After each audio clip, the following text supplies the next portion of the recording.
Ku izina ry'Imana Data na Mwana na Roho Mutagatifu, amina. Gira amahoro ya Kristo umuvandimwe. Tumaze rero iminsi turi muri revision, gusubiramo. Buriya rero revision igituma abantu barushaho kumva neza ibyo batumvise kandi bakarushaho gushima. Alleluia. Muri iyi revision rero twagize igihe cyo gusubiramo, koko tuza gusanga hari ibintu wenda tutumvise muri cya gihe kuko twabiryaga twihuta, ariko ubu uyu munsi turimo kugenda dusobanukirwa turushaho gusobanukirwa. Ntabwo rero revision irangiye, tuzakomeza kujya tuyikora kuko ntabwo ibyo twahawe ari iby'igihe. Haleluya. Haleluya, ntabwo ari iby'igihe ahubwo ni iby'ubuzima bwose. Haleluya. Naho twagenda rero abacu bazabisigarana. Mwami wanjye we, nukuri warakoze Yezu kubwira iki gisekuruza ari kubwira n'ibisekuruza bizaza. Haleluya. Amen. Haleluya.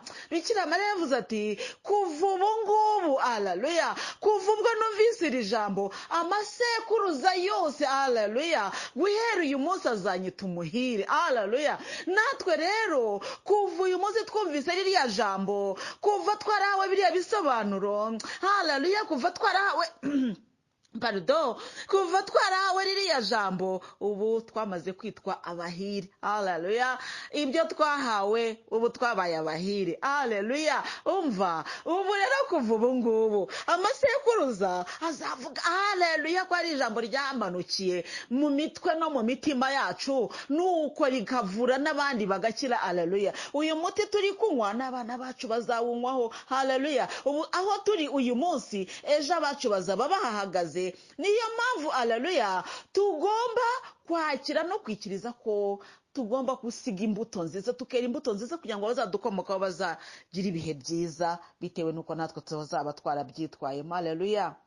Muvandimwe wanjye nkunda rero, Yezu Kristo aratunejeje cyane, yaratwihaye. Haleluya. Aduha umubiri we n'amaraso ye, aduha kiliziya ye, aduha byose, arangije aduha n'umubyeyi we. Haleluya. Amina. Aduha n'umubyeyi we, ariko amaze kumuduha abantu benshi baramukerensa ngo ariko ngo abundi ngo yagira ngo umubyeyi muzima ngo ntari no kumutanga, kubera ko abantu benshi rero burya tugira ubusambo. Akeza wumva kaba kawe, akeza ukakigundirizaho. Yezu rero ntiyaje aje kwigundiriza, kubera ko byose abiduhaye twamuhinduye nayo. Ngo buriya mubyeyi ngo yaza ko ari umubyeyi ukomeye ntiyari kumuduha. Haleluya.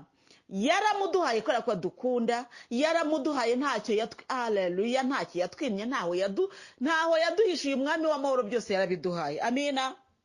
Twebwe rero, haleluya, twebwe abahishuriwe iryo banga ry'uko Nyagasani ntacyo yatwemye ahubwo yashatse kuduha byose, ubu rero natwe turimo kubyina twishimye cyane, turi gutaraka tuvuga tuti singizwa Nyagasani Yezu, waduhaye umubiri wawe, ukaduha amaraso yawe, warangiza ukaduha n'umubyeyi wawe, waduhaye byose, ntacyo utaduhaye.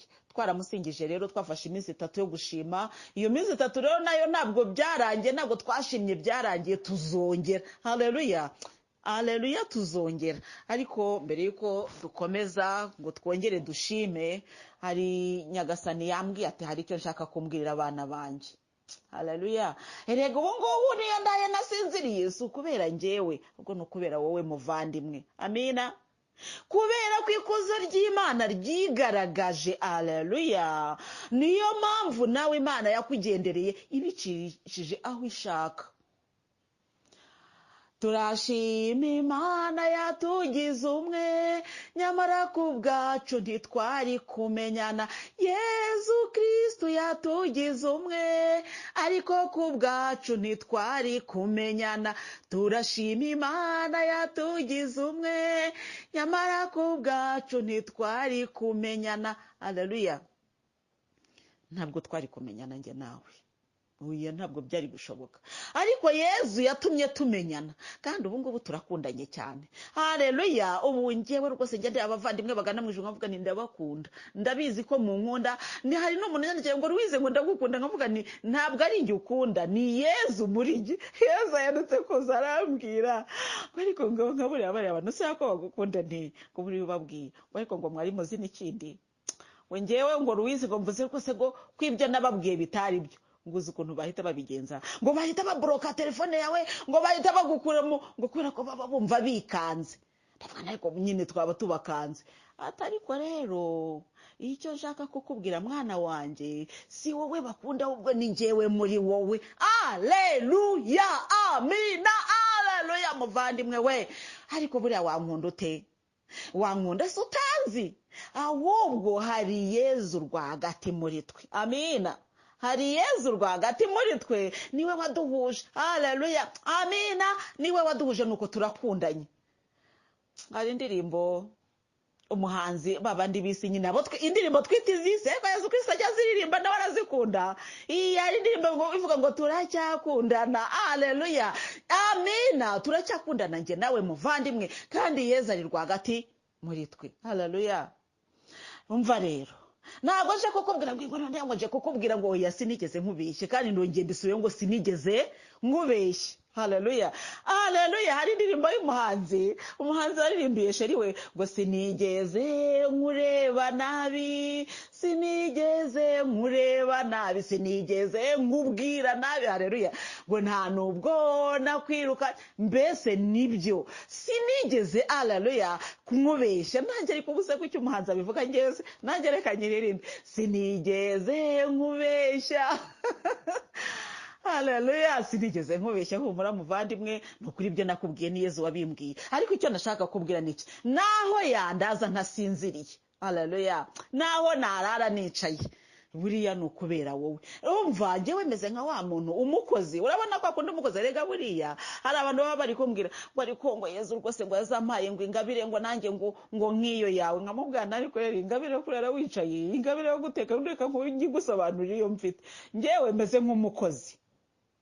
Haleluya, nako ndi umukozi mu rugo. Abana bajya kuryama bagasinzira, umukozi akarara yicaye atetse. Cyane cyane rero ndabivuga nko ku bantu wenda babaye nko muri internat cyangwa se ahandi hantu hajya haba abantu benshi, mbese biba ngombwa ko bateka ibiryo byinshi. Nk'ibishyimbo nibyo biryo natangaho urugero. Ibishyimbo kugira ngo bizabashe kuribwa ejo birara ku ziko. Hakaba rero hari umukozi ushinzwe kurara atetse kugira ngo abana nibaza kubyuka mu gitondo baze kurya. Cyangwa se breakfast ni kuyitegura. Urumva niba ndibuka twiga muri internat, ni ukuvuga ngo habaga hari abakozi, kwizine ntiyajyaga ifunga, muri kwizine habaga hari abakozi, hakaba muvero yarayemo ibishyimbo tuzarya ejo saa sita.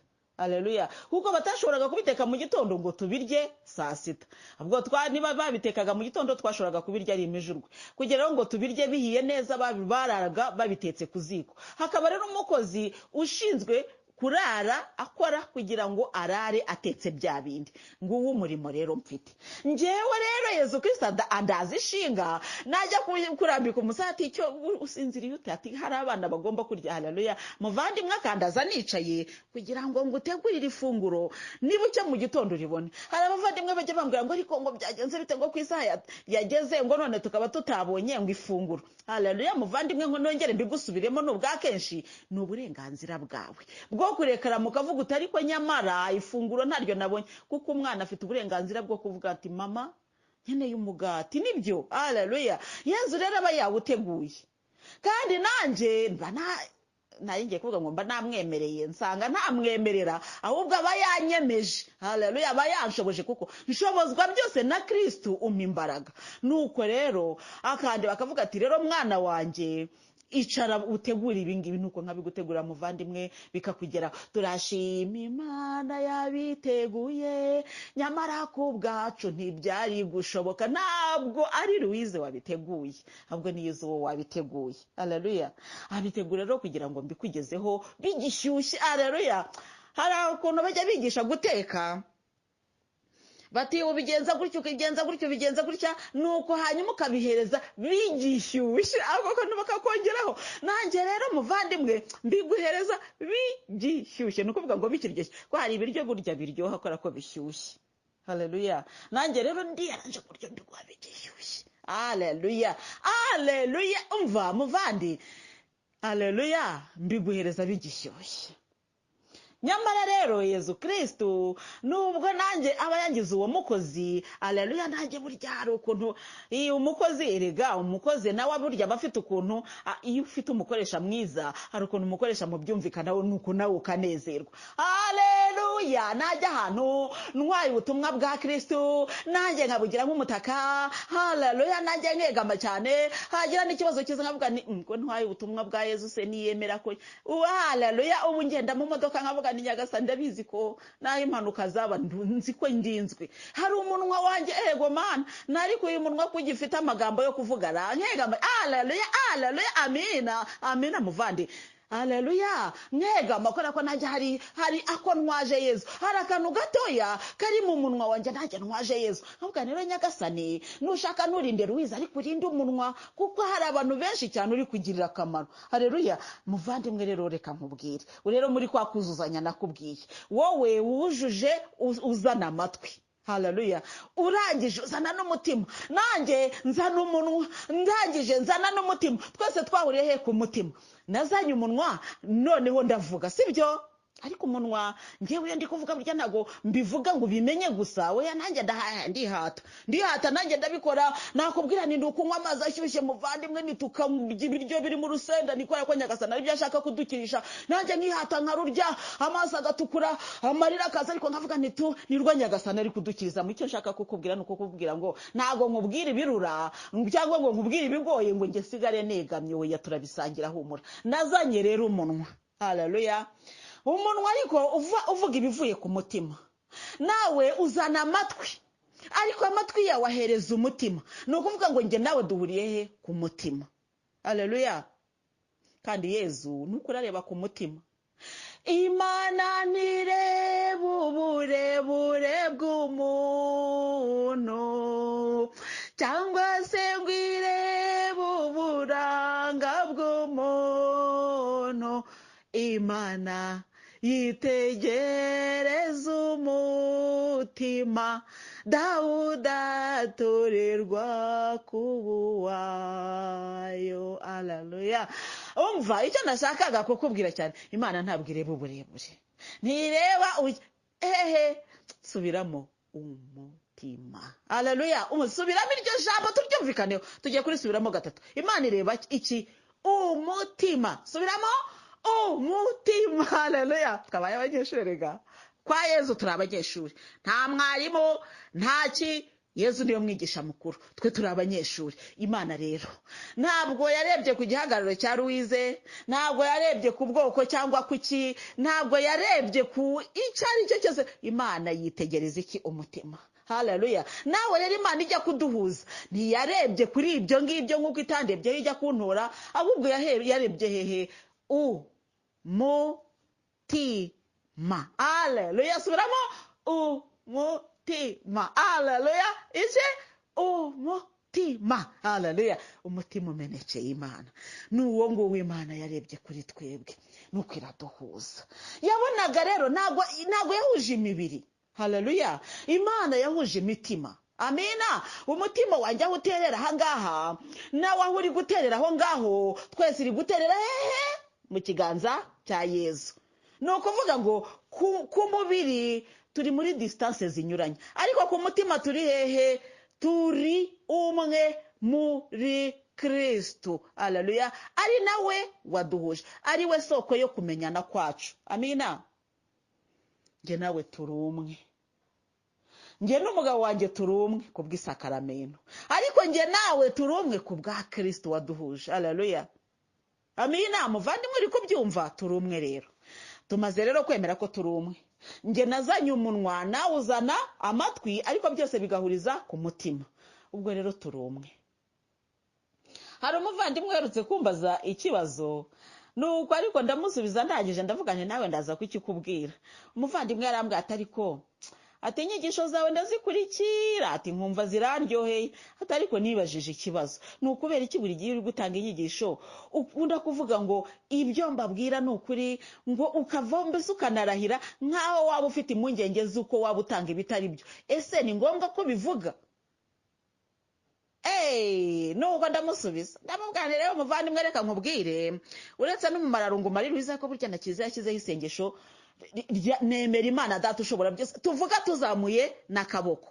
Haleluya. Nubwo rero bivuga iki? Iryo turivuga ubundi tuba turibwira abanyamahanga ngo bamenye abo turibo. Ubu rero nindagira ngo nkubwire ngo nanjye mfite uburenganzira bwo kuvuga ngo nemera Imana data ushobora byose, nduyu nguyu, amina, ndumukristo, nduwa Yezu, mfite uburenganzira bwo kugenda nshaka ngiririmba umunsi wose. Ni uburenganzira bwawe nk'umuntu ugana mu ijuru. Haleluya. Ni uburenganzira bwawe bwo kwamamaza ukwemera kwawe. Muvandimwe rero, uwo muvandimwe nabimushubije gutyo, ariko ngira ngo mubwire nti nawe niba ufite icyo wavuga kijyanye n'ukwemera kwawe, ufite uburenganzira bwo kukivuga. Ni ukuri, ntukagire ubwoba rwose bwo kuvuga uwo uriwe. Oya, ni ukuri, uburyo ufite inkomoko nziza uranayirata. Ariko uzi ko iyo uturuka mu muryango ukomeye, ugera n'ahantu rwose bajya kugupfobya ukavuga utari kubwo muzu wundi we, ukumva haleluya, n'iryo jambo ariko rikagaruka, utari ko buriya abo bantu basuzugura bazu wundi we, ukumva urivuze. Haleluya. Natwe rero tunezezwe no kwivuga. None se muvandi, ko uzi ko hadutse abahanuzi benshi b'ibinyoma, abavuga butumwa bakaba barabaye igitero, kandi abenshi barimo kugenda bakorana na shitani mu buryo bwabo. Ese muvandi, ntakubwiye uwo ndi we buriya naba ntaguhemukiye se? Oya, mba ngomba kubivuga kugira ngo nuzashaka kubiverifiya azamenye aho akurikira ajya kuverifiya. Kuko njyewe impamvu mbivuga bangira ngo mara abantu impungenge. Mubwire ni muvandimwe, nubwo uri kumva izi nyigisho ntabwo zituruka mu buyobe, kandi koko haleluya, amina na haleluya, nongere mbisubire, ntabwo zituruka mu buyobe. Oya, mu izina rya Yezu Kristo. Ariko oya, mu izina rya Yezu Kristo, umva, Yezu mu izina ryawe rikomeye, haleluya, ntabwo nzatanga ibinyuranye n'umusaraba wa Kristo. Haleluya, amina. Ntorwa natorewe imbere y'umusaraba wa Kristo, imbere y'ishusho ya Yezu Nyirimpuhwe, nuko ntorwa mvuga rozari. Ubwo rero ubwo byararangiye, naho nafatiwe. Njya mbwira abantu ni umuntu yagira indwara ijya kumufata agira uko afatwa, nuko nafashwe. Ngaho nafatiwe nuko nafashwe, nuko niyo ndwara yamfashe icyo gihe mfatwa nnyo. Haleluya. Igiye kwa muganga ariko gatari ko ubundi wafashwe ute, ugatajya kuvuga ko wafashwe. Nanjye rero Louise Umumararungu, Maria Louise Umumararungu, mfatwa nuko nafashwe. Yesu mwiza, mfatwa nuko nafashwe. Naragiye njye imbere y'ishusho ya Yezu Nyirimpuhwe, mfata ishapure, nuko ndasenga iminsi 9. Ariko nsaba Yezu ngo mbonekere. Ibyo nabitanzemo ubuhamya, ubwo mba ni gusubira inyuma ku bantu wenda bakigera muri audio.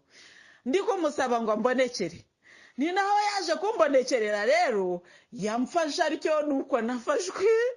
Ubwo rero iyo ndikubwira abantu nawe gari nuko nafashwe, kandi njye numva uburenganzira bwanjye bwo kukubwira uko nafashwe, nawe nafatiwe. Ariko muvandimwe mwiza, rero ntabwo tuba tuvuga ibibi.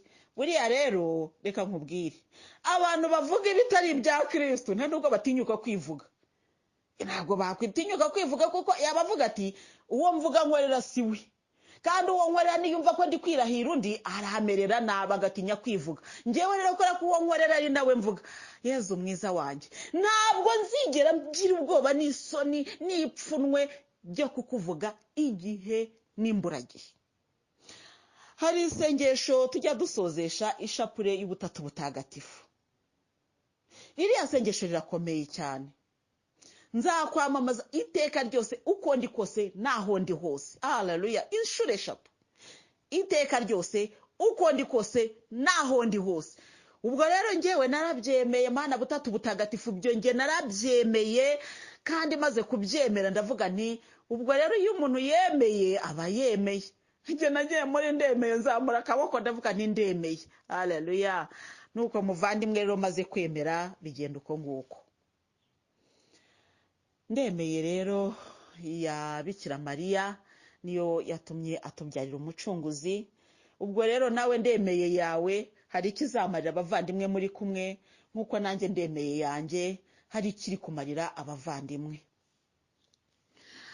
Abantu rero baranyandikira, abandi bakampamagara, yewe n'ukuri nakira ubutumwa bwinshi pe. Hari igihe nsigaye mvuga ntariko Nyagasani, abavandimwe nimba bisangiza ibyo mbamo, ntariko se nibizababera byinshi. N'ukuri ninya kuguha ubuhamya bwinshi cyane mba mfite, mvuga nti butavaho bukubera wenda bwinshi ukavuga utari ko se njyewe nagiye muri audio nibwira ko ari audio none batangiye kujya birwa badupakira bityo rero kwigisha birarushya.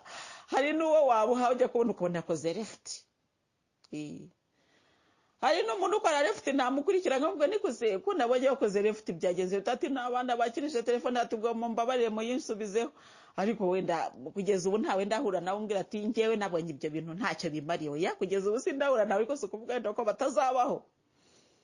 Njya mbwira Yesu rero ntako Nyagasani, ndari namubwiye ngo sinzabikubwiye ko reka mbivuge, ntinamubwiye ni Nyagasani n'ukuri ni njye abakora left barancumuza, ariko umuntu akora left ate koko kabona ku rubuga umuntu ngo left avuga nako nkwiye abavuyemo habaye iki koko.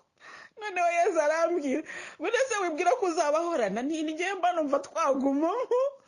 Arambwira atoya ati buriya rero ati hari abana batajya banyurwa bakarya ariko bakanga bakarwara bwaki, atabo ngabo rero uzabahorana bazahora bareftinga. Nukuvuga ngo muri groupe mbese turimo iyo umuntu akoze left biragaragara nawe urimo uhita ubona ko runaka yavuyemo. Noneho kandi buriya bicumuza n'abandi uribaza ko uyu muntu uko avuyemo ikibazo ni iki. Buriya iyo ubonye umuntu wakoze left ndakuvuga wavuyemo mbese muri groupe byanze bikunze bigutera gutekereza ese ni ikihe kibazo byagenze bite. Noneho njye nkagenda kwa Yesu Kristo ngo nako abantu bakora left Nyagasani ni igihe barancumuza. Nuko Yesu arambwira ati humura ati ndagusabahorana atari ko amakuru yanjye ntuyazi ntisubiramo. Yesu rero ajya yicara akirwa nyigisha ansubiramo amagambo nakabaye nzi ariko yakayasubiramo bitewe n'icyo ashaka kunyigisha. Arambwira ati nigishije abantu ati mvura abarwayi rwose ibintu birakomera, indwara zari zarananiranye zirakira, atariko igihe cyarageze bose bampungaho uretse Petero wenyine niwe twasigaranye, ariko nawe igihe cyarageze ahakana ko atanzi. Aturanyumvira nti ati bw'icyo gihe rero ati ntabwo ari uko uba waravuze ibitari byo, ahubwo nuko hari isaha ibigaragaye ityo. Turabyumva ndabyumva. Ubwo rero nabo bose bakora left uzanezezwe nuko njye ntazigera nkora left kuri. Haleluya, amen, haleluya. Ati ntabwo nzigera nkora left kuri wowe, amen. Hatunezezwe, haleluya. Shimwa Nyagasani Yesu, haleluya, haleluya. Yesu arabwira ati nezezwa nuko ijuru rikuzi, haleluya. Rero Yesu yabwiye abigishwa be ati nimunezezwa baragiye bakora ibitangaza birakoreka, yewe roho mbi ziragenda, ibimuga birahaguruka, impumyi zirahumuka, baraza bati Nyagasani uzi ibintu byatubayeho. Ati reka tukubwire ibyatubayeho. Ati ibimuga birahaguruka, impumyi zirabona, mbese yewe ati roho mbi ziraduhunga, ati turakandagira zikiruka. Yesu arabareba atariko rero ati ntimunezezwe nuko roho mbi zibumvira ngo munezezwe nuko ibyo bitangaza biri gukoreka, ahubwo haleluya mva muvandi nezezwa nuko izina ryawe ryanditse hehe mu gitabo cy'ubugingo. Haleluya, amina, haleluya. Ntunezezwe nuko ibitangaza biri gukoreka muvandimwe, ntunezezwe nuko ya ndwara wari ufite yakize, ntunezezwe nuko hari aho wagiye wenda ukavuga ijambo ry'Imana rikumvikana, nezezwa nuko izina ryawe ryanditse mu gitabo cy'ubugingo. Haleluya. Hari umuvandimwe twahoze tuganira, haleluya, harambwira atariko ati ubu iyo umuntu akora ibikorwa byiza ariko adasenga ubwo icyo gihe bigenda bite koko Imana ibigenze ite? Ndamubwira rero ariko ni roho w'Imana wabimbwiye ngo mbimubwire uko. Ndamubwira ni muvandimwe tandukanya gusenga no gukiranuka, ubwo ni ibintu bibiri bitandukanye. Hari gusenga hakaba gukiranuka. Hari abantu basenga ariko ntibakiranuke, hari abakiranuka ariko badasenga. Ushobora kuri kuvuga uti ni gute? Gukiranuka ni ugukora ibikorwa byiza, gusenga ni ugupfuka mukajya ku mavi ukemera Imana ukayijya imbere. Iyo rero gusenga kutuzuzanya n'ibikorwa, uko gusenga kuba gupfuye. Noneho rero ijambo ry'Imana rikavuga ngo nyereka ukwemera kwawe kutagira ibikorwa, ngewe nkwereka ibikorwa bigaragaza ukwemera. Ni ukuvuga iki rero? Ibikorwa bikomeye kurusha amavi wajyaho. Ntabwo ari byiza yuko wajya uhora ku mavi, ninde uri mu kiliziya ni wowe, ninde wagiye mu misa ni wowe, ari kuri gica. ku musozi ntawe usaba amazi wawe. Hari abarozi benshi cyane bajya mu misa pe. Hari umuntu twaturanye bakavuga ngo ni umurozi ariko iteka tugahurira mu misa. Kandi koko ubwo burozi nge naje kumenya ko atari ukumubeshya ko nanjye byangezeho. Nanjye kuvuga ngo yarandoze nza gusanga bitari ko byagenze, ntabamubeshye ndamusebeje, ariko nanjye yankozeho ubwo butumwa bubibwe bwangezeho. Amaguru, ndwara amaguru pe. Kandi ntagiye gishize ntabwo ari kera. Ega nubwo mvuga ntitwaraturanye. Ashobora kuba kinahatuye, si ngombwa ko mbikubwira kugira ngo umva icyo ndi ko kwibwirira nuko yankozeho rwose amaguru ndwara ndaremba. Ubwo rero akaba ari n'umuvandimwe nawe uturanye nawe, kandi ubwo ngewe ubwo ayo maguru afatwa nagiye gusura uwo muvandimwe. Nciye ku uwo muvandimwe wundi nyine bavuga bati uri arabishobora. Nuko noneho rero nciye amaguru arabyimba rwose biba bibi cyane. Ariko muvandimwe wundi tukaba turwaye indwara imwe. Yezo ndavuga no muvandimwe ngewe urabona ko inzirika ni wawe. Abantu bose barabivugaga. Umusozi dutuye bakabivuga, ariko nkavuga ni ngewe se nashinja umuntu ikintu ntabonye. Nuko ubwo rero nanjye naciye niba ari rimwe niba ari kabiri, kuko muvandimwe naramusuraga ikiri cyo nuko ngiye kumva numva narwaye amaguru ambana mabi koko. Aho ngiye gusenga hose n'abatanzi bakavuga ngo Imana igukijije amaguru kandi nibyo watambutse. Mbibwira wo twashakanye ati nakikubwira ati imisozi wirwa wirukanga ngo uri kuvuga ubutumwa bw'Imana, ati wagize ngo no kuguhinahina ntibazaguhinahina, nariko sinzarika gukorera Yezu.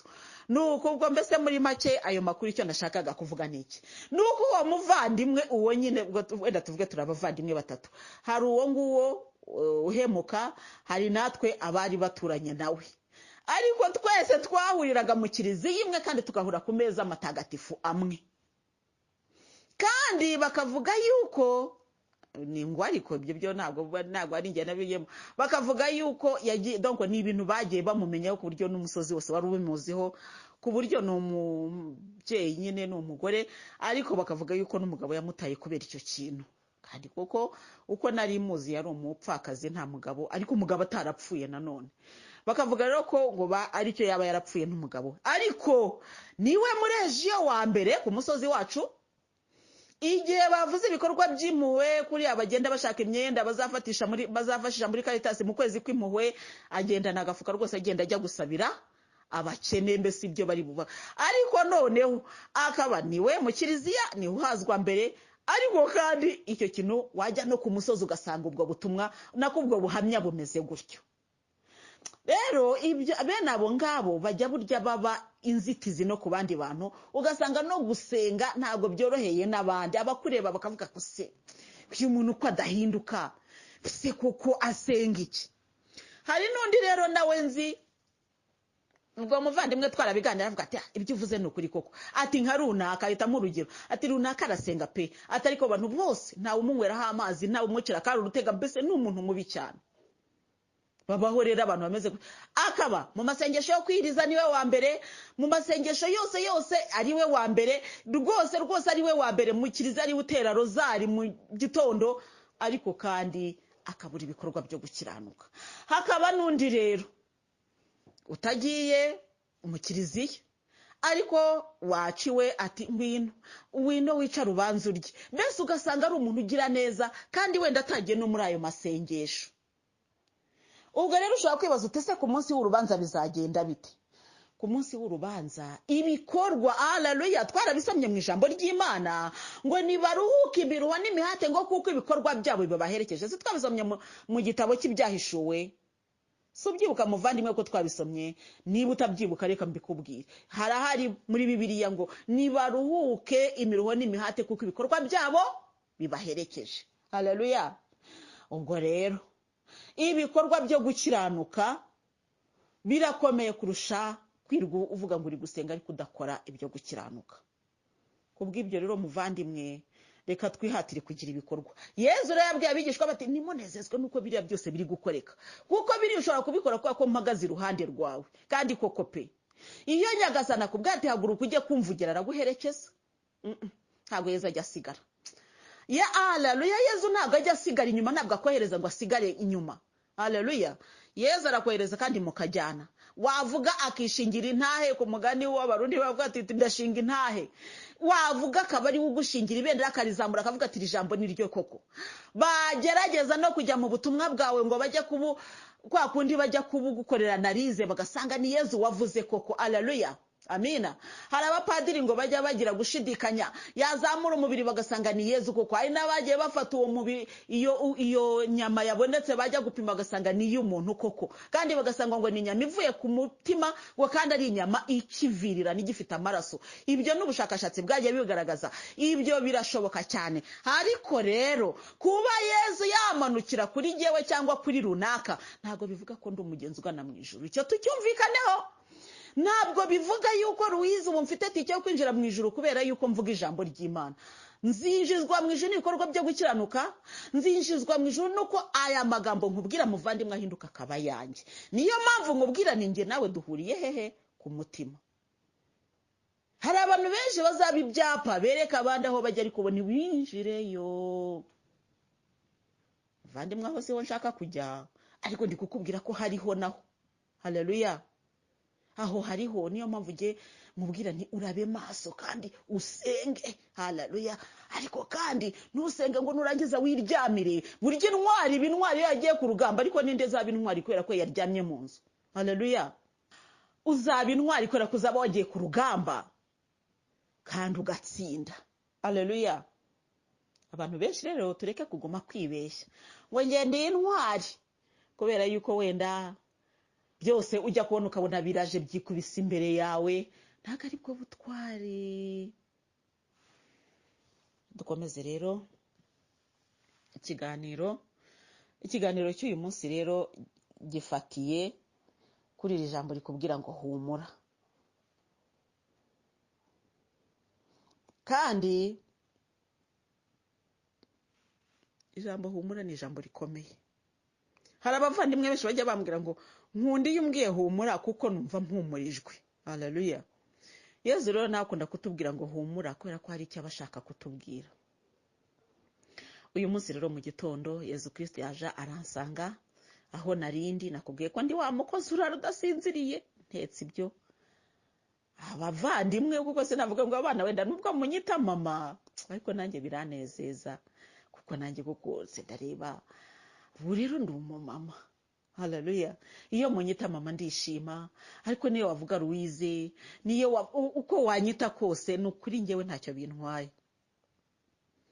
Yezu Kristo rero arambwira ati ariko waruzi nandi makuru nti atumbwira abana ngo amagambo yasohotse mu kanwa kawe uzajya uyabara kuko nayo azagushinja.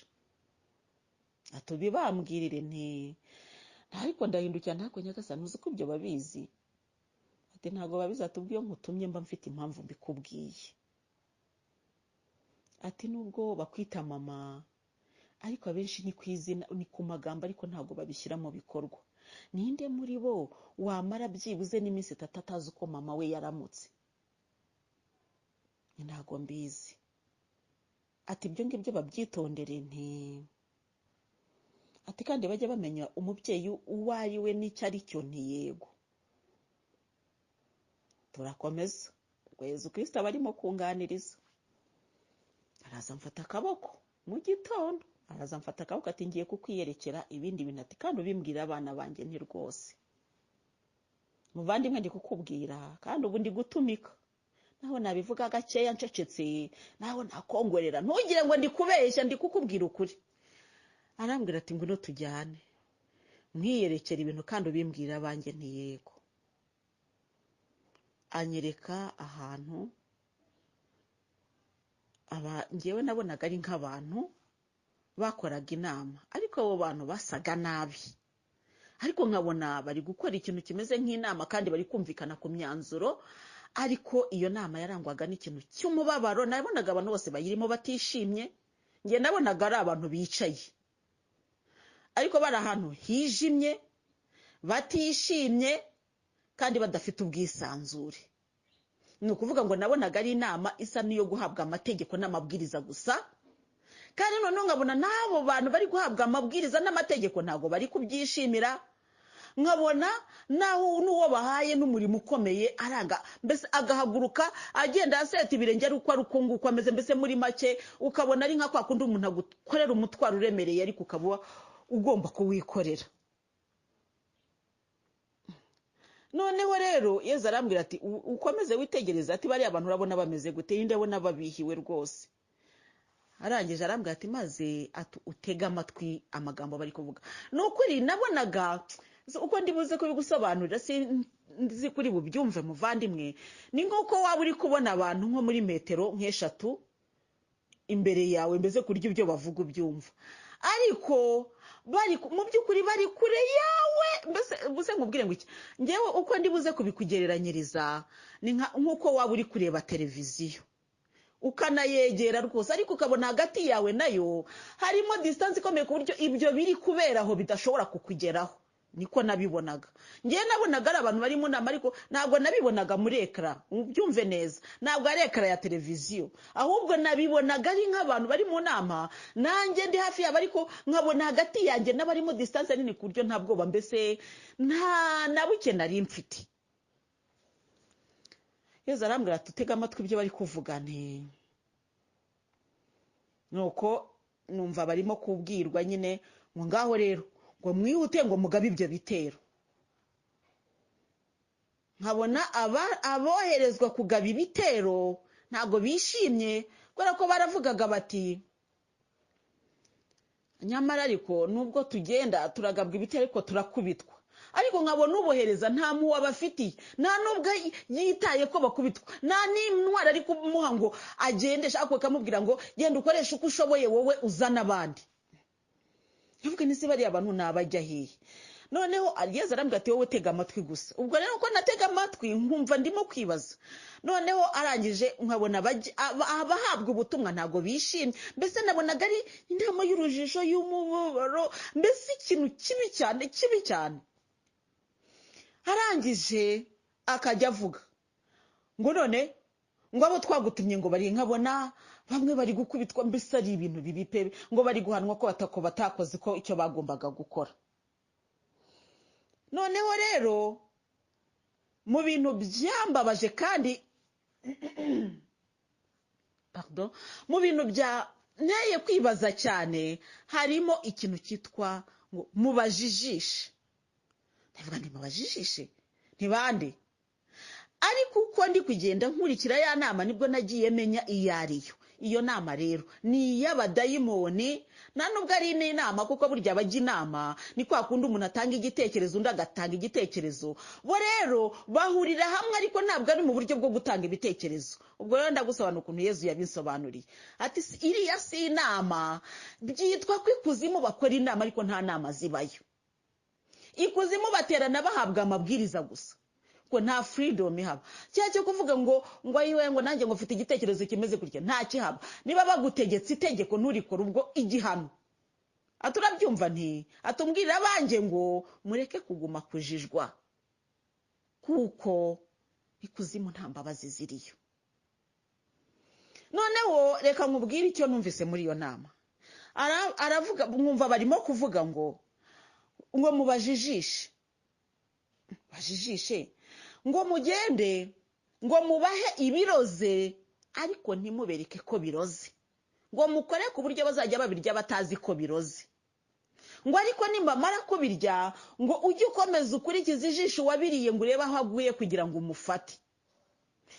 Ngo mubajijishe, ngo ntibite ku kintu cyitwa gusenga.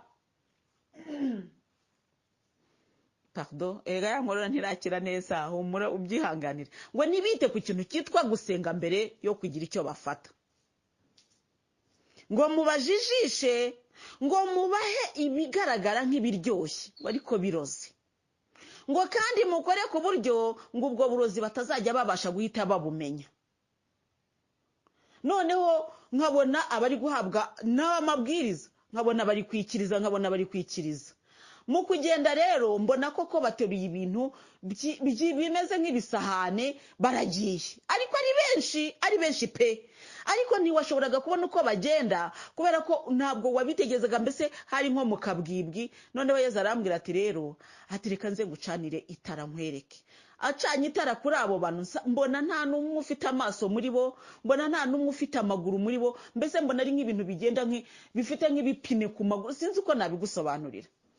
Noneho rero Yesu arambwira ati ritara rero ngucaniye bo ntibashobora kuribona kubera yuko bari mu mwijima utarangira, nta rumuri bafite, kandi bazi ko ibikorwa byabo mbese abantu badashobora kubisobanukirwa. Ati nkweretse rero urumuri.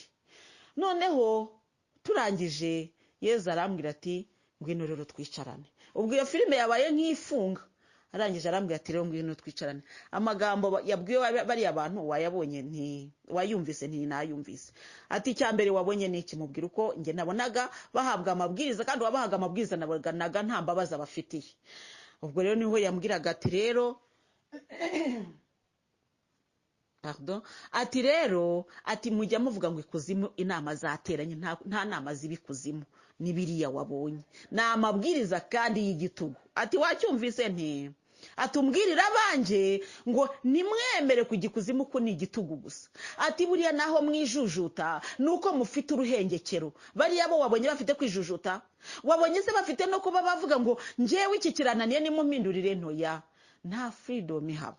Ati uracyumva nti? Ati nimurira muririre muri jewe.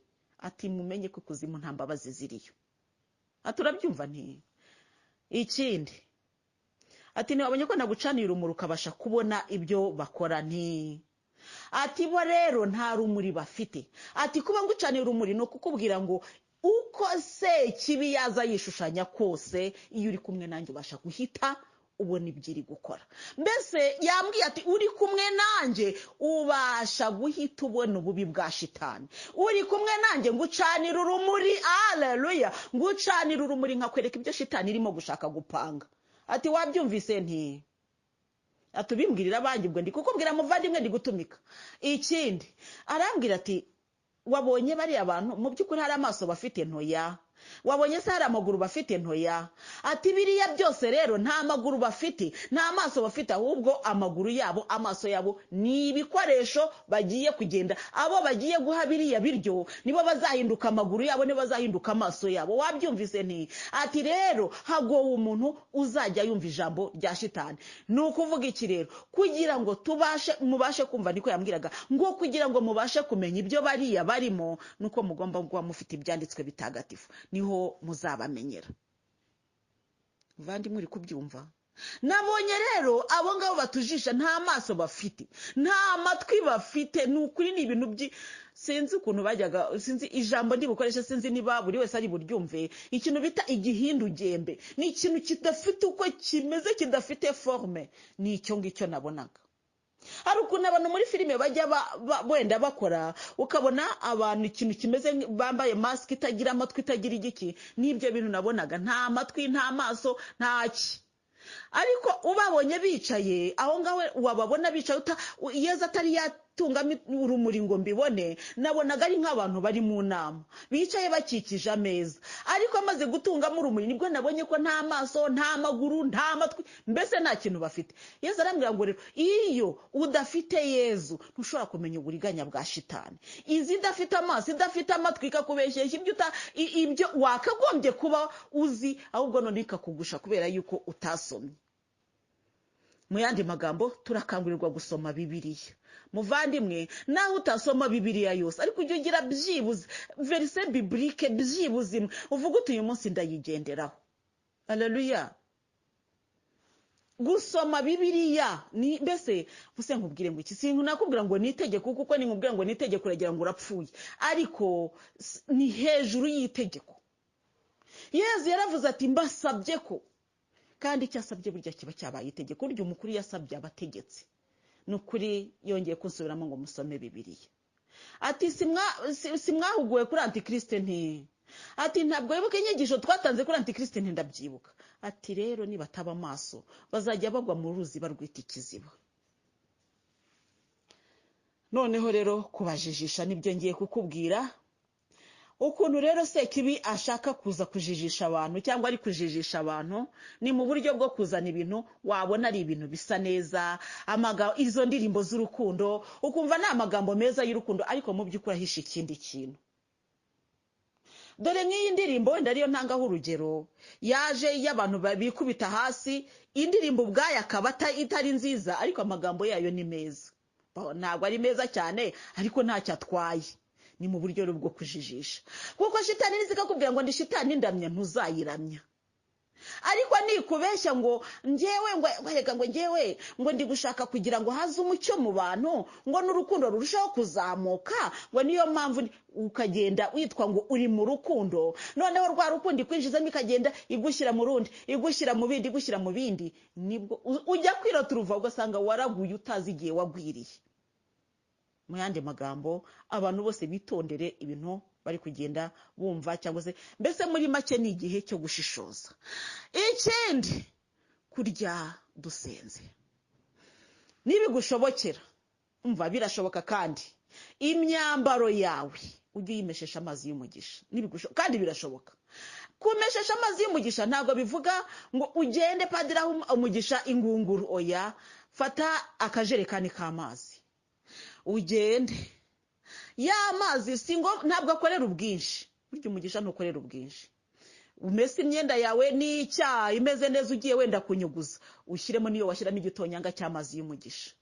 Nukuri ibyo bintu tubikore, ko namaze kubona ko ibintu byinshi cyane biraroze kandi birajijishije. Ndi kukubwira ibyo nabonye, biraroze kandi birajijishije. Umuntu udafite Yezu ngo amucanire urumuri, nukuri ko Imana ntabwo azigera abona ibyo shitani irimo gukora.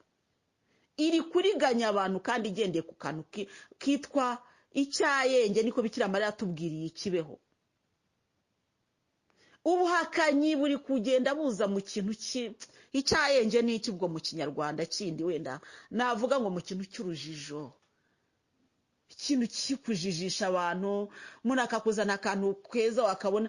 Ariko ngewe Yezu Kristo akomeje kujya binyerekana kera, nkajya nkabona umuntu araje yambayeho, umuntu ngo ndagenda nsanga umuntu araryamye, ariko wa muntu atangira kunganiriza. Mu kandi kanya wa muntu aho yararyamye mbona ararigize hajeho inzoka, ariko ya nzoka mbona ngo ntabwo inteye ubwoko, ari ifite utubara twiza, igashaka no gukora utuntu twiza, mbese ngo nyikunda, ariko nkabona ko ari inzoka. Nkavuga nuko biri kose inzoka uko yabisa kose ni inzoka tu. Ya nzoka y'utubara twiza rero, twiza ariko ku buryo mbese ushobora no kuba wayikundira utwo tubara. Nyiyitegereza gutyo mbona hahindutsemo uwo muntu. Ikintu rero cyantangaje nuko uwo muntu naje kumubona, kandi ibintu yankoreye byabaye ibintu byo kunjijisha mu kintu cyiza. Ni ukuvuga iki? Ni uburiganya ariko buza mu kintu cy'icyayenge, mu kintu cy'urujijo, mu kintu cyo kukuryoshya, ariko urimo guterwa urushinge, kwa kundi bajya kuruma bahuha. Burya abantu benshi sinzi niba bazi uburyo imbeba iryana. Imbeba iraryana, bucya mu gitondo ubona imbeba yakurenge. Nagiye mbona abo yaringe ntiyandiye, Imana ishimwe, ariko byarashobokaga kuko abo yaryaga ni abantu twabaga duturanye. Iyi mbeba iyo igiye kukurya nijoro iraza ikajya iruma ihuha, ntushobora kumva ko imbeba yakuriye. Ariko imbeba ziruma abantu ibirenge, wabyuka ugasanga yaguhara agasamano rwose pe. Iyi mbeba ziryana zite rero? Cyane cyane imbeba bita umushushwe. Imbeba rero ziryana gutyo ngo iraruma yarangiza igahuha, mbese ku buryo imara kuruma wajya kwikanga igahita ihuhaho, ku buryo uhita wumva wongera ugasinzira, ikongera ikaruma. Shitani ni ukwikora rero, irakuruma wajya kuvuza induru igahuha, ariko iri kugutwara. Muvandimwe twitonde cyane. Intwaro rero nizo ngizo, ni ugusenga.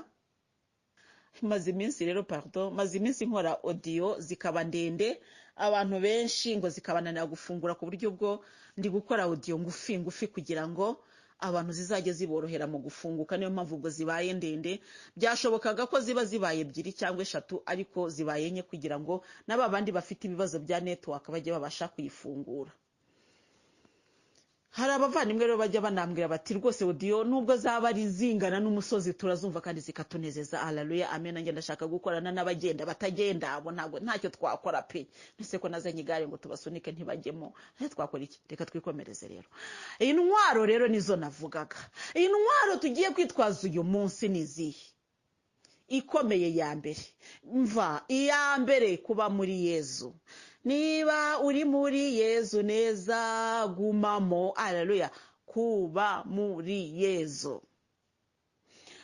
Hari umugabo njya nkunda kuvuga, nzajya nkora mvuga kugeza igihe izi nyigisho zahagarara, nzakomeza kumuvuga. N'umugabo witwa Zakayo cyangwa Zakewusi, uko twamwita kose. Izina ryo rirahinduka, igitekerezo ntigihinduka. Zakayo cyangwa Zakewusi yagiye kubonabona ari mu kivunge cy'abantu bari kureba Yezu ariko we atari kureba Yezu. Zakayo yigiriye ihe nama, aravuga ati uko biri kose njyewe naje nje kureba Yezu ariko sindi kumubona. Kubw'ibyo rero kanurira igiti nirebere Yezu. Haleluya. Zakayo amenya ubugufi bwe, yurira igiti abona Yezu, na Yezu aramubona. Haleluya. Bazakayo rero cyangwa Zakewusi, wurira igiti muvandimwe, uve mu kintu cy'urujijo wari urimo. Ngiyi intwaro ya mbere yo gutsinda antikristo. Kudakomeza kwihambira ku byo watekerezaga ko ari byo, ahubwo ukemera gufunguka. Haleluya. Kuko antikristo ari gutwara abantu mu kintu cy'urujijo, cy'icyayenge, ababeshesha ibintu navuga ngo bisanzwe. Ariko senga ubwo ngubwo wahaye amasengesho menshi ngo urumva ngo ari cyo yakumarira. Reka ngo wisengera gake. Hari umuvandimwe ejo wambwiye ngo ariko sengo rwose ngo mfite ikibazo ngo ndasenga ngasinzira. Ndavuga rero gusinzira muvandimwe c'est normal. Nukuvuga ngo ni ibintu by'ubuzima. Ariko hari ugusinzira kw'ibitotsi, akaba no gusinzira kuri guterwa na shitani. Ndamubwira nti dore umuti rero wo gusinzira biterwa na shitani, ikizatuma shitani itojya kugusinziriza mu isengesho. Fata akanya usenga upfukamye. Dore rero ikintu kiri kutwica, ujya gusenga ugafata agatebe keza n'umusego rwose ugashyiraho ukanezeza, cyangwa ukigira kuri matora ukiyorosa ngo reka mvuga ishapure. Ntabwo ushobora kudasenga. Yewe uretse n'ibitotsi shitani yaguteza n'iby'umubiri biraza, kuko buriya hari ibitotsi bibiri. Hari ibitotsi shitani iteza umuntu kubera ko agiye gusenga kugira ngo atayirwanya, hakaba n'ibitotsi by'umunaniro. Wiriwe ugenda muvandimwe, ntiwigeze uruhuka, umubiri wawe nujya mu kintu cyiza mu munyenga urahita usinzira. Noneho rero ubyo ni ibitotsi by'umubiri. Ibitotsi rero bya shitani ni ukuvuga ngo nawe wajya mu butare, nawe wajya hejuru y'urutare usinzirirayo. Ibyo rero nibyo iyo utangiye gusenga gutyo usinzira, urahaguruka ukavuga uti ndarikora ngenda, ndarikora ngira gute. Mbese ukumva ko ugomba kurwanya shitani kugutera gusinzira aho abandi badasinziri. Igihe wagiye gusenga shitani ntigutera ibitotsi, kugira rero ngo urwanye izo shitani, umenye ko hari shitani yo kukubuza gusenga, hari n'ibitotsi by'umunaniro. Ibyo ngibyo ugomba kubidetekta muri ubwo buryo. Niba ugiye gusenga rero ntugafata agatebe kawe ngo ugende wiyegamire rwose agase gushiremo ngo nuko ngo utagire ngo ndakuramutsa Mariya ujine morana n'Imana. Ntabwo uri buvuga icumu utarasinzira. Ahubwo niba uvuga uti ngiye gusenga, haguruka wicare. Cyangwa se hari ikintu ngewe nkunda gukora, ariko ntabwo ari nge ngikora, ni Bikira Mariya wangiriye inama, kuko nanjye iyo ndwara narayirwaye. Ariko kugira ngo nyikire, Yezu Kristo niwe intervene, kandi intervention ya Yezu nawe mba nyikubwira ngo nawe iwawe birashoboka. Uravuga uti ngewe Yezu ntago ajya ambwira, ariko yarambwiye kandi ngo nkubwire. Umva uko byangendekeye.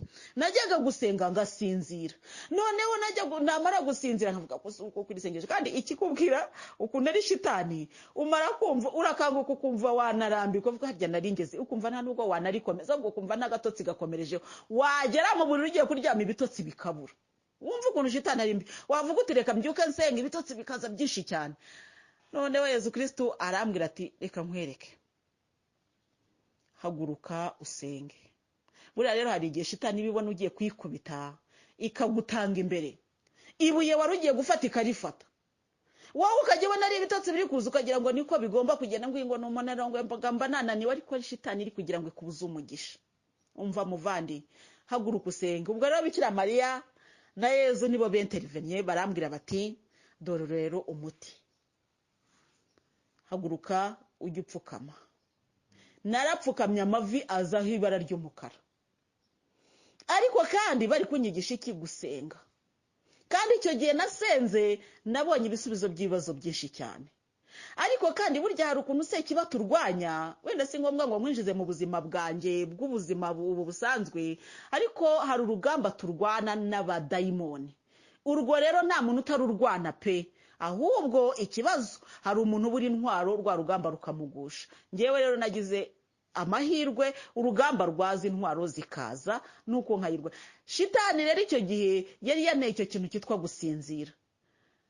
Noneho rero Bikira Mariya niwe waje rwose. Yezu yarazaga akabimbwira nkabyumva, ariko narangiza Yezu Kristo burya tujya dushwana cyane. Nkamubwira ariko Nyagasani, n'ubuso ubu ngubu nasenga gute n'uruzi nifite n'ibibazo, nkamubwira ibibazo byose mfite. Hari igihe rero ibibazo biza wajya gusingiza Imana bikanga. Bikira Mariya igihe kimwe araza asanga rwose kwijujuta kwananiye, mbese mpagaze Yezu namuhangamye kabisa. Ndi kuvuga ntoya ni nawe mbwira ukuntu nasengera isengesho ikazamuka n'uruzi byageze gutya, neba rero nkamwereka ibiri ruhande iburyo n'ibumoso. Hari igihe rero umuntu ajya ahagarara mu ikorosi ry'ibyo bintu, none wajya gusenga ukumva ntirizamuka. Nuko najya gusenga nkumva ndananiwe, nkavuga ariko ubundi ndasenga. Bikira Mariya araza arambwira ati reka rero nkwigishe gusenga. Icya mbere, ntukongere gusenga wicaye. Iyo niyo ntwaro ya mbere. Indi ntwaro rero ya kabiri, gusenga ugendagenda. Indi ntwaro yampaye, kudasenga amaze kurya. Buriya rero hari ukuntu umubiri iyo umaze kurya ubwawe uhita unanirwa. Buriya niko dukoze iki kintu twambaye, iki gikote kiri mu ntege nkeya. Nuvuga ngo iyo umuntu amaze kurya umubiri uranezerwa, uburya naho wakwirambika hose wahita usinzira. Nuko ubwo rero iyo umaze kurya rero kenshi na kenshi umuntu wese ahita yumva agize intege nkeya. Mbere yo kurya rero ujye ubanza usenge. Niba uri buvuge ishapure, niba uri buvuge rozari, ujye uyikora mbere yo gufata ifunguro. Erega reka nkubwire, wivuga ngo ariko se ko hari igihe umuntu aba ashonje cyane, none se roho yo ntibishonje cyane. Erega isengesho ni urugamba. Erega aleluya, turi ku rugamba, kandi nituruvaho dutsinze tuzagororerwa, ariko ni urugamba. Muvandimwe, ntutekereze ko uzagororerwa ku rugamba utarwanye, uzaba warurwanye kandi byakomeye. Haleluya. Rero izo ntwaro uko nazihawe, nawe ndaziguhaye kugira ngo uzikoreshe. Cyane cyane rero njya nkunda gusenga ngendagenda, ukafata ishapure ukayivuga ugenda, ntunamenye uko wayirangije. Iyo ni intwaro imwe.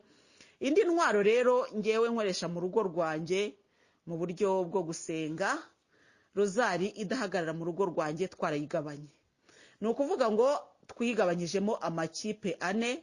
Ni ukuvuga ngo hari rozari yo mu matsinda, yo iracyariho, ariko kamemo ntibibuza ko mwanagira na rozari mu rugo, ariko kandi mukifatanya n'abandi. Reka rero nkubwire uko twabigenje. Abana bamwe bafata amibukiro yo kwishima uyu munsi, wenda ku wa mbere, ku wa kabiri undi mwana amibukiro y'urumuri, ku wa gatatu undi mwana amibukiro y'ishavu, ku wa kane undi mwana amibukiro y'ikuzo. Ubwo tukaba twakoze rozari. Ngewe icyo nkora rero ni ugukomeza gukurikirana niba izo shapure bazivuze. Ngewe rero buri munsi ngakora ishapure yo kwifatanya n'abana banjye, uwagombaga kuvuga yo kwishima nkavuga gutyo, ariko kandi nabuze no kuba navuze ishapure ya gurupe. Ni ukuvuga rero ngo mu by'ukuri ishapure nkeya navuga ku munsi zagombye kuba ari 2. Bikira Mariya rero arandeba arambwira ati rero mwana wanjye, ibi bintu kubifatanya n'ubuzima busanzwe ntabwo bizakorohera, reka nkorohereze. Nuko aranyorohereza. Uko yanyohereje rero ntabwo ari ngombwa ngo nkukubwire, ariko uyu mubyeyi mwiza ni ukuri ajya agira uburyo yorohereza abana be. Iyo abona ko ufite umutima ubishaka aragufasha. Ubwo rero icyo nakubwiraga, iyo tugiye no kuvuga ishapure mu rugo, ni ukuvuga ngo turicara nkamagara abana bose tukicara. Umwe aterana kuramutsa Mariya 10, undi 10, undi 10. Kubera rero ko twebwe turenze 5, hari n'abatagerwaho, ariko ni ukuvuga ngo ntirambirana, kuko umwana yavuze ndakuramutsa Mariya 10 yumva nta kibazo. Ibyo rero tukagira uburyo bwo kubigabana. Buryo bana n'abantu bakakorohereza gusenga, nabyo birafasha. Ubwo rero tugiye gukomeza kwinginga Imana kugira ngo ihe abantu bose guhuza mu buryo bwo gusenga, tunasabira ingo zifite ikibazo cyo kudahuza isengesho, uko ni ikibazo gikomeye. Umwanzi muzamurwanya ariko muhurije hamwe, ariko umwe nakubita akigendera, undi akazaza nyuma y'icyumweru agakubitaho, ntago muzamuhashya ngo mubishobore. Bisaba ngo mukubitireho rimwe kandi mwese muhuje umugambi. Haleluya. Ubwo rero tugiye gukomeza urugamba twatangiye, tugiye dukomeza kuganira ku ijambo ry'Imana, ariko kandi dukomeza no gushima no gusenga mu mitima yacu. Haleluya. Amina muvandimwe. Nuko rero Yezu Kristu amaze kunyereka iyo nama, arambwira ati umbwirira abana banjye be kugenda mu kintu kimeze nko koroshya ibintu, nta kibazo nta kibazo, ati ntimubyoroshye, ati kandi utari kumwe nanjye ntabwo azamenya uburiganya bwa shitani. Kugira ngo ubumenye rero ni uko ugomba kuba uri kumwe nanjye, kandi kuba kumwe nanjye ntabwo bisaba amashuri ahambaye, ni ubushake. Ati mugire ubushake bwo kuba kumwe nanjye, rwose ndabibabwira muvandimwe, ndabikubwiye. Gira ubushake bwo kuba kumwe na Yezu, ugira ubushake bwo kugendana na Yezu, hanyuma ubushobozi niwe uzabuguha. Wowe mwereke ko ufite ubushake, kandi ikikubwira ko Yezu muri kumwe, uzumva ufite amahoro y'umutima. Haleluya. Mu minsi ishize rero twigeze kuganira nkubwira uburyo Nyagasani ajya akemura ibibazo.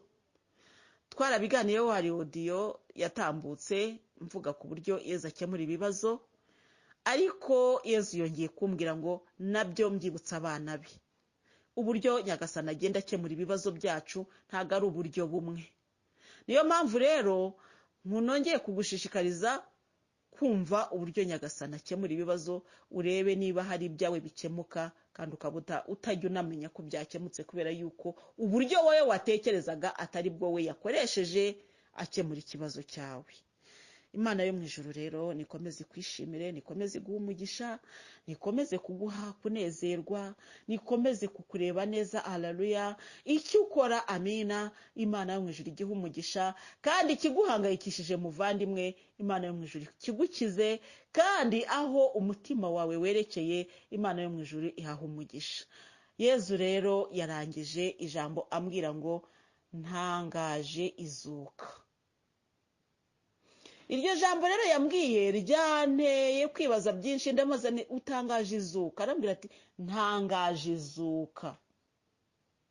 Gutangaza ntabwo ari ukuvuga ngo by'igitangaza, ahubwo gutangaza ni ugutanga itangazo ry'izuka. Haleluya. Yambwiye ngo ntangaje izuka, ntanze itangazo ry'izuka. Ubwo rero ejo tuzakomeza tuganira ngo usobanurire iryo tangazo, impamvu yari impaye n'icyo yashatse gutangaza hagati aho ngaho. Imana yo mu ijuru ikomeze kukwishimira, guha umugisha, ku izina ry'Imana Data na Mwana na Roho Mutagatifu. Amina.